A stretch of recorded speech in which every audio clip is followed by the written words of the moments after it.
अभी ब्रेक से पहले पाकिस्तान की पॉलिटिक्स को मैं एक गोल्डन ग्लोबल पर्सपेक्टिव में देख रहा था कि बेसिकली आज से नहीं, ये तो आप जब से इंसानियत बनी है इसमें ये जो मोरालिटी है, ये जो आइडिया ऑफ जस्टिस है, ये कोई वैक्यूम में तो नहीं खड़ा होता। इसके पीछे फोर्स चाहिए होती है। Principle of justice does not depend upon morality itself for the sake of morality actually. तो जो stronger has to do what they have to do and the weaker has to accept what they have to accept. तो सोलंकी साहब, मैं कह ये रहा था कि जिस वक्त इस्टेब्लिशमेंट बैकफुट पे थी और इमरान खान आगे आगे थे 1.5 साल और उन्होंने आगे लगाया हुआ था इस्टेब्लिशमेंट को, बल्कि बैकफुट पे फेंका हुआ था ना। उस वक्त कोई मोरालिटी इन्वॉल्व थी, क्योंकि इमरान साहब जो कह रहे थे वो उनके मानने वालों के लिए तो उस वक्त वो अकवाल ज़री थे, ऐसे कि पता नहीं कहाँ से उतार आ रहे हैं। जो सच कह रहे थे, झूठ कह रहे थे, सच था, वो सब सच था। और उसके ऊपर ऐसी तैसी हुई इस्टेब्लिशमेंट की। जब इस्टेब्लिशमेंट का जोर चढ़ा उन्होंने भी ऐसी तैसी की होगी, इसमें क्या दो राय है। तो सर, इसको हम पावर पॉलिटिक्स के तराजू में देखें तो ये तो एक नॉर्मल सी बात है जो हो रही है। ये जो इलेक्शन हो गया, ये इमरान जेल में है, ये बाहर, ये इतनी कानूनी मुश्काफी और मोरालिटी के उसमें हम देखने की कोशिश करते हैं, एक बात। और दूसरी जो मजहर बात साहब ने कही कि पॉलिटिशियनों से ज़्यादा जो है वो साथ साथ उनका भी कसूर होना चाहिए इस्टेब्लिशमेंट का, जो इस तरह के काम करते हैं। Your take sir.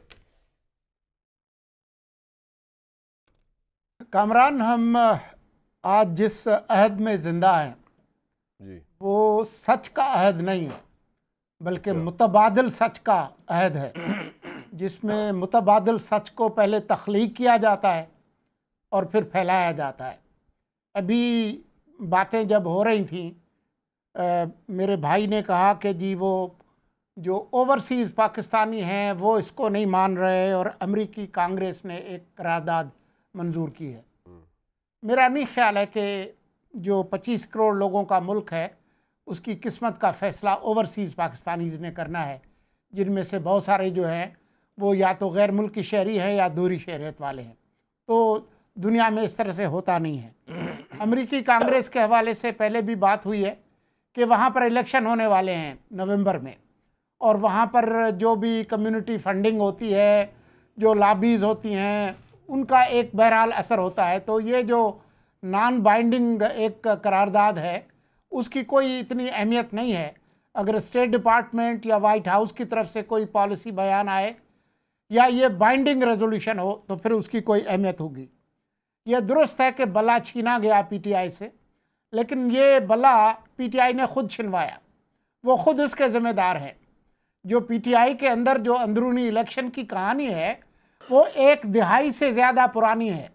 आप याद करें 2013 से जस्टिस वजीहुद्दीन की रिपोर्ट, तस्नीम नूरानी जो है उनकी रिपोर्ट, उसके बाद कितनी बार जो है वो मौके दिए गए।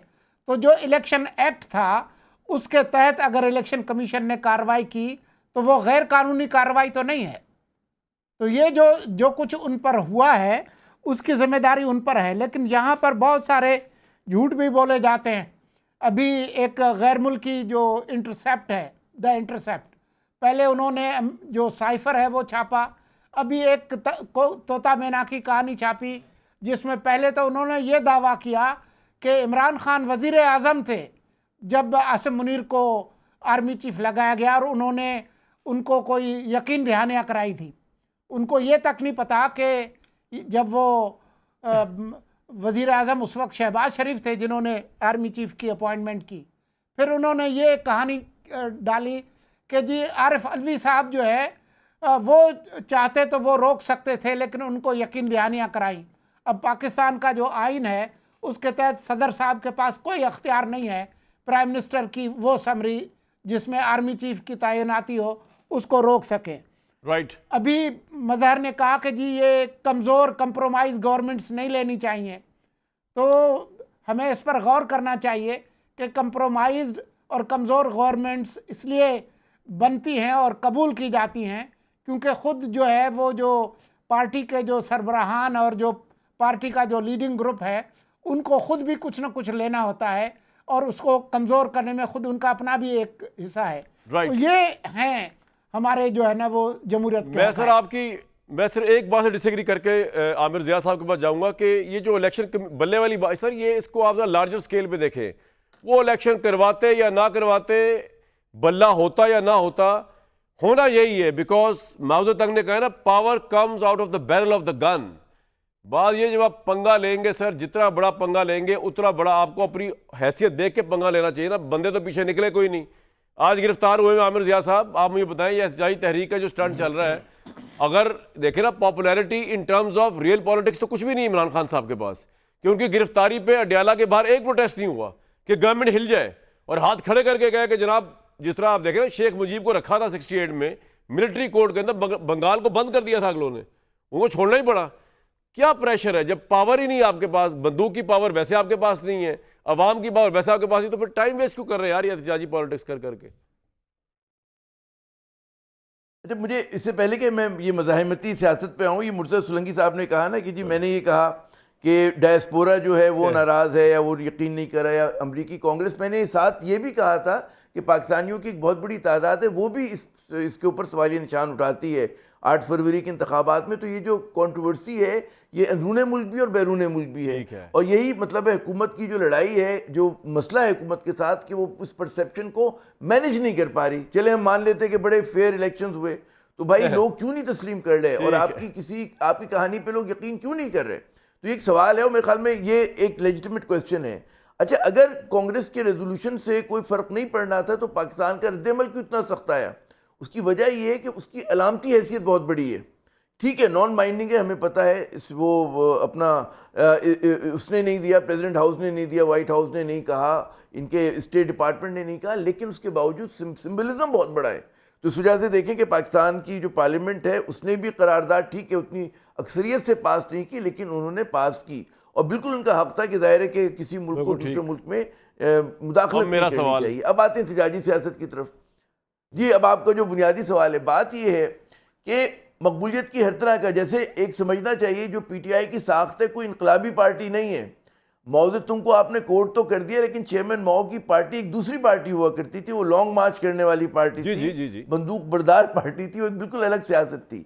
इमरान खान की पार्टी मतलब मेरी पावर से मुराद सिर्फ गोली नहीं है, लिटरली अवाम की पावर अगर बाहर आ जाए तो गोली फेल हो जाती है, वो भी नहीं निकली इमरान खान साहब की गिरफ्तारी से। दूसरी बात ही कि हमारे यहाँ देखिए जो अवाम कर सकते थे, उनकी हिमायती कर सकते थे, उन्होंने 8 फरवरी के इंतखाबात में जाके ठीक है सुकून के साथ पुरअमन तरीके से कर दिया। अब अगर कोई ये तवक्को करे कि जी वाकई सड़कों पे एक तो मुल्क मुतहम्मिल नहीं हो सकता, खुदा ना करे कोई ऐसी सिचुएशन बने, लेकिन अब इम्कान इस बात का है जो मुझे लग रहा है कि बेशक पीटीआई मोबिलाइज ना कर सके, मौलाना साहब ना कर सके, एएनपी ना कर सके, जो खतरा इस बात का है कि जिस तरह का बजट दिया गया है कामरान साहब, उसने लोगों की कमर तोड़ दी है और लोगों में इतनी मनफियत आ गई है उस बजट के हवाले से कि आप देखिएगा कि हो सकता है कि हम लोग सब्र कर लें।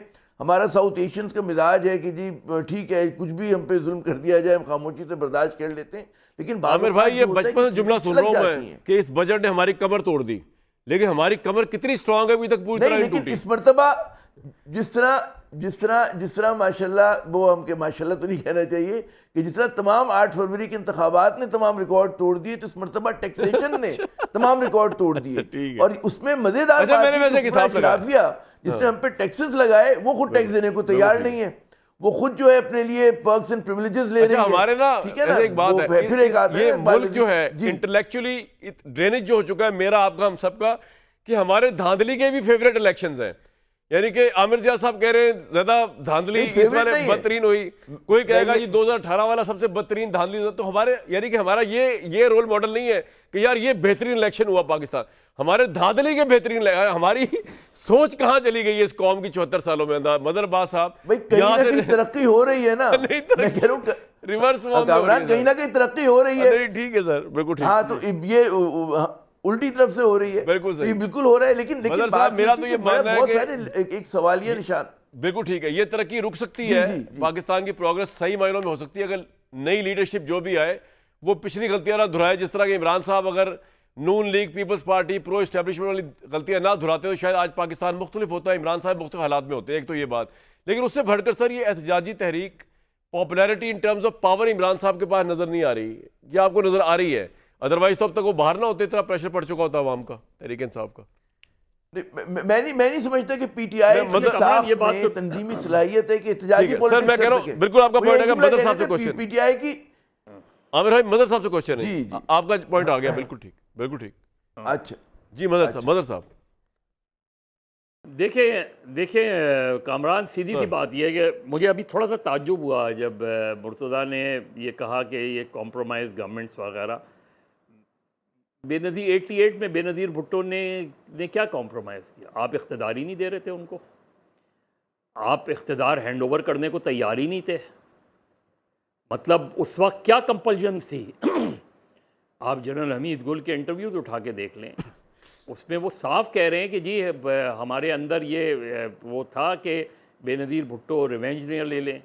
यानी एक आपने एक कॉन्सेप्ट बना लिया था कि बेनज़ीर भुट्टो आएंगी तो रिवेंज ले लेंगी, इसलिए बेनज़ीर भुट्टो को कट टू साइज़ कर दो, इसलिए बेनज़ीर भुट्टो को इख्तिदार उस वक्त तक ना दो जब तक वो कंडीशंस पर ना आ जाएं कि इन कंडीशंस पे ये वजारत लेंगे। आप इसको वो कर रहे हैं, आपने छोड़ा क्या था उनके लिए? तो हमारा मसला ये हो रहा है कि हम उस रोल को नहीं डिफाइन कर रहे कि आपका रोल किसी भी तरीके से नहीं बनता। जिनका बनता है उनसे मैं सवाल करूंगा, जिनका बनता है उनसे मैं जवाब लूंगा, जिनका बनता ही नहीं है उनके बारे में तो मुझे क्लियर होना चाहिए ना कि ये आपका कोई ताल्लुक नहीं है किसी पार्टी को। तो आपने कहा कि ये वोट ऑफ नो कॉन्फिडेंस, आप बताएं, पूछ ले जाके प्राइवेटली एमक्यूएम वालों से, पूछ ले जाके प्राइवेटली बाप वालों से, किसने उनको कहा कि इमरान खान को सपोर्ट करो और किसने उनसे कहा कि इमरान खान को अपोज करो? ये ऐसे ही आ गए सबके सब, ऐसे ही नवाज शरीफ, शहबाज शरीफ, इमरान और खान आसिफ अली जरदारी पर एतमाद करने लगे। वो बने सर कठपुतली, फिर चलें, ये तो मानने वाली बात है, एस्टेब्लिशमेंट ने किया। मैं तो कह रहा हूं सर, मैं तो ये कह रहा हूं कि हम कठपुतली को तो देख रहे हैं कि कठपुतली ने ये कठपुतली क्यों बना। बिल्कुल ठीक है सवाल मेरा, उससे ये सवाल बनता है कि आपने 2018 में ऐसी जल्दी क्या थी? आप पॉपुलर आदमी थे, लेकिन आपको ये इलेक्शन में इधर उधर से लेके हुकूमत बनाने की क्या ज़रूरत थी? लेकिन जो ये कर रहे थे उनसे कोई सवाल क्यों नहीं करता? उनसे सवाल बनता है ना, पहला सवाल तो उनसे बनता है कि भाई क्या, और ये जुडिशरी से मैं क्वेश्चन नहीं करूं, मुझ पर नोटिस दिए जाएं, मुझे सब कुछ करें आप, मुझे तो ये बताएं कि जब इस मुल्क में आइन को तोड़ा गया उसको लेजिटिमेट किसने करार दिया? इस मुल्क की आला अदलिया ने। 58 में, 77 में, उसके बाद 2001 के फैसले में, 99 में। आप मुझे आप जितने शो कॉज सर आप बिल्कुल ठीक कह रहे हैं। मैं क्विकली आपको एक बात बताऊं ब्रेक पे जाने से पहले, अगर मैं आपसे शेयर कर सकूं। आप बिल्कुल ठीक कह रहे हैं, बेनज़ीर भुट्टो साहिबा हमारे सामने की बात है कि जिस वक्त उनकी 86 सीट्स थी, IGI की 50+ सीट थी, गुलाम इसहाक खान ने बड़ी मुश्किल से उनको बनने की दावत दी। पॉपुलर लीडर में और बड़े लीडर में फ़र्क है। मैं नो डिसग्रेस टू बेनज़ीर साहब, बहुत बड़ी लीडर थी, लेकिन इंदिरा गांधी थी, उनकी कोalition गवर्नमेंट थी, उनको प्रॉब्लम हो रही चलाने में, उन्होंने क्या किया? उन्होंने सेक्रीफाइस किया। उन्होंने कबल अज़ वक्त इंतखाबात कराए मार्च 1971 में, और भरपूर मैंडेट लेके 500 में 350 सीटें, ये होते बड़ापन। आप कहते हैं कि मैंने मैंडेट नहीं लेना, मैंने कॉम्प्रोमाइज मैंडेट नहीं लेना, मैं अपोजिशन में बैठूंगी या इलेक्शन दोबारा कराएं। इतने गट्स किसी पार्टी में नहीं थे, और ये इमरान साहब भी ये कर सकते थे, ये सब कर सकते थे, ये शहबाज शरीफ साहब भी कर सकते थे।